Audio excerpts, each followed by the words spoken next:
और रुद्रपुर आपको लिए चलते हैं, जहां उधम सिंह नगर में युवा सिख सम्मेलन कार्यक्रम में प्रतिभाग में सीएम पुष्कर सिंह धामी शामिल हुए हैं।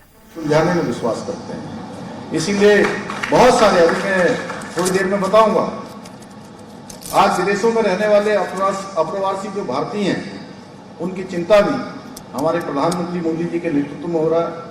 हरविंदर साहब ने foreign contribution regulation act FCRA में परिवर्तन करके वहां बिना झंझट के लोगों के द्वारा दान मिल सके, इसकी चिंता भी यदि किसी ने की है तो भारत मां के लाल नरेंद्र मोदी जी ने की है।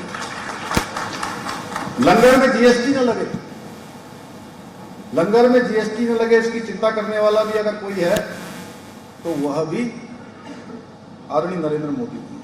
अरे भाई जोर से आप तो ताली बजा दीजिए, इतनी बड़ी संख्या में। इसमें क्या संकोच है? जो काम किया है, प्रत्यक्षम किम प्रमाणम, प्रत्यक्ष को किसी प्रमाण की आवश्यकता नहीं है। या आवश्यकता है?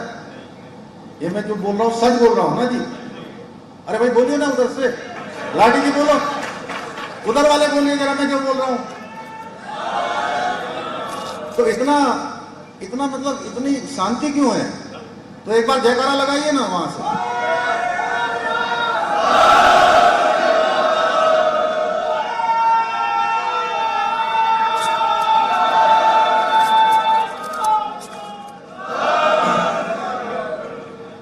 करतारपुर साहब नानक साहिब में 120 करोड़ रुपए की लागत से कॉरिडोर बनाकर वहां से भारत के जो हमारे दर्शन करने वाले हमारे सभी बंधु हैं वो जा सकें, इसकी व्यवस्था करने का काम भी आजादी के बाद किसी प्रधानमंत्री ने किया है।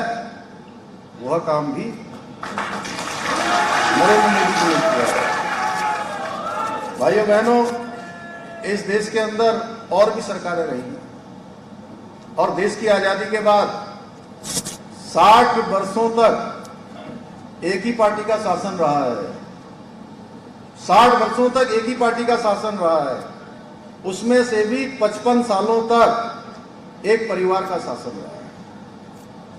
और जो सिखों पर 1984 में जो अत्याचार हुए और अत्याचार करने वालों को किस प्रकार से सम्मानित किया गया, ये हम सब भली भांति जानते हैं। आखिर कौन थे गुनाहगार? सिख भाइयों को कभी भूलना नहीं चाहिए। कौन थे कातिल? कौन थे वो अत्याचारी? कौन थे वो लोगों का सरेआम कत्लेआम करने वाले? ये प्रश्न केवल मेरा नहीं है, ये प्रश्न हमारे हरेक सिख भाई का है, हरेक भारतवासी का है कि किन लोगों ने इस प्रकार का अत्याचार। और 1984 के दंगों में जो दिल्ली में हुए थे, वो खुलेआम घूम रहे थे, उनको कोई सजा नहीं दी जा रही थी, उल्टा सम्मान दिया जा रहा था। उनके लिए अभी हमारे मंत्री जी बोल रहे थे SIT बनाकर जेल भेजने का काम अगर किसी ने किया तो अरे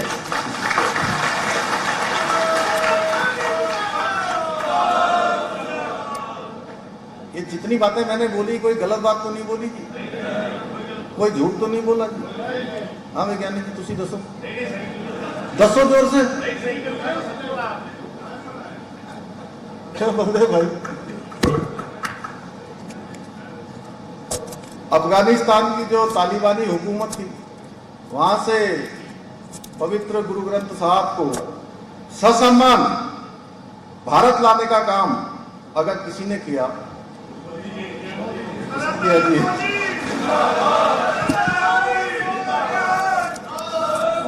भाई बहनों, अगर पहले की सरकारें भी ये सब चाहती तो ये सब काम बहुत पहले किया जा सकता था। इच्छा शक्ति की कमी थी या वो करना नहीं चाहते थे,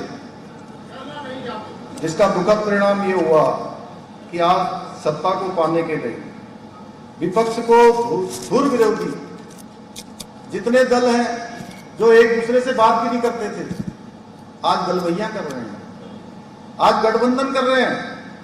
ये गठबंधन कोई सरकार बनाने के लिए नहीं है, कोई देश बनाने के लिए नहीं है। ये गठबंधन केवल और केवल अपनी पार्टियों का अस्तित्व बचाने के लिए या अपने परिवारों को बचाने के लिए हो रहा है। और अभी देखिए आप 3 राज्यों के चुनाव परिणाम आए हैं, किस प्रकार से इस जो बेमेल गठबंधन है उसको जनता ने नकार दिया है।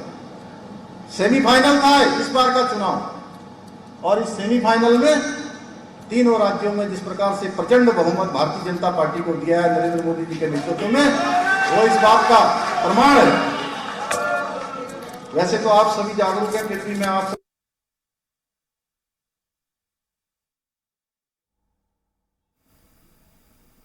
जैसे जैसे चुनाव आता है तो ये रंग बदलेंगे और आप सभी को कुछ न कुछ बातें कहकर बरगलाने का काम करेंगे।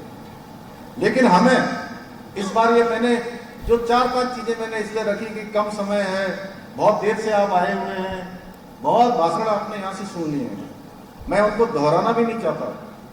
लेकिन मैं जो बातें कह रहा हूँ वो बिल्कुल 99% नहीं 100% सत्य है। 100% जो बातें धरातल पर हैं उन्हीं को मैंने आप सबके सामने रखने का प्रयास किया है। इसलिए आप सबको इस बार आने वाले समय में इनको मुंहतोड़ जवाब देना है भाइयों बहनों, मुंहतोड़ जवाब देना है, काम को प्राथमिकता देनी है। क्योंकि इन्होंने हमेशा आपको अपना वोट बैंक समझा और वोट बैंक की तरह इस्तेमाल किया है। इन्होंने चुनाव में वायदे तो बहुत किए, लेकिन इनकी नीति और नियत दोनों में खोट के चलते इनके कोई वायदे कभी पूरे नहीं हुए। हमारी सरकार आज प्रधानमंत्री जी के नेतृत्व में आज बिना किसी भेदभाव के हर वर्ग के लिए काम कर रही है। आज प्रधानमंत्री जी के कुशल नेतृत्व का प्रतिफल है। आज जो मैंने बताया करतारपुर कॉरिडोर, ये कितनी पुरानी बात थी, कितनी पुरानी मांग थी, उसको पूरा किया गया है।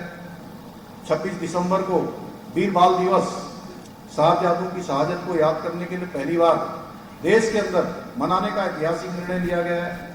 और हमारे राज्य के और इसी के साथ इस बुलेटिन में फिलहाल इतना ही। नमस्कार।